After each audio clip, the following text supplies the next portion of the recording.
ฟังลองฟังลำนะครับนะพี่น้องเป็นงานทรงเจ้านายครับ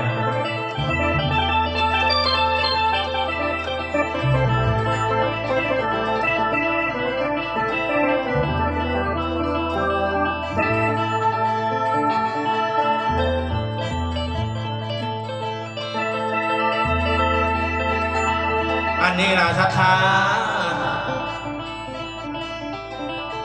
อรหังตนเฮียมขา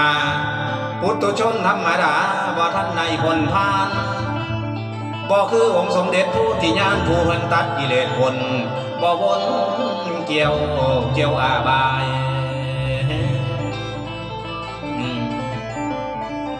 นับแต่พุทธองค์บนลวงใหญ่2,000 กว่าปีฝ่ายตายแต่เพียงกายีได้ลวงนี้แต่นั้นแล้ว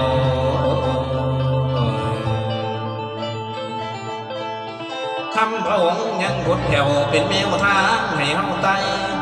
สาธุสดหน่อยใหญ่ยังบัวซากาบายไว้แรงเจ้าได้เล่าหา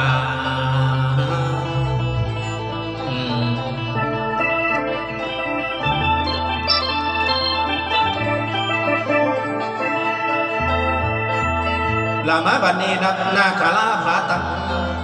ยังมีเมืองหนึ่งนั้นพนันมาผ่าพงองค์คู่ทอนผู้เน่าปางซื้อว่าผ่าแดงเท่านักแต่เป็นกษัตริย์สร้างบ่มีนางเจียบพักทีอยู่ในวังท่านี้เมืองผ่าพงแก้วทรงประสงค์สร้างญาติเที่ยวไกลลามาบัดนี้อุปมาคือจังโดดดอกไม้ซ้อนกินอินทวาหามาแรงมาตอมว่าสะแบงบ่มีใด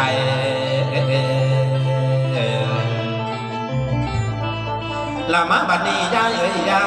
ยคนเฮามีหัวใจอยู่คนเดียวมันมองเศร้าอยากหาเอาแม่มาเติมละหาบุญคู่มาถึงยังสิมีผู้เอาบัดยามเขาแม่นบ่นอนดอกเด้อยาม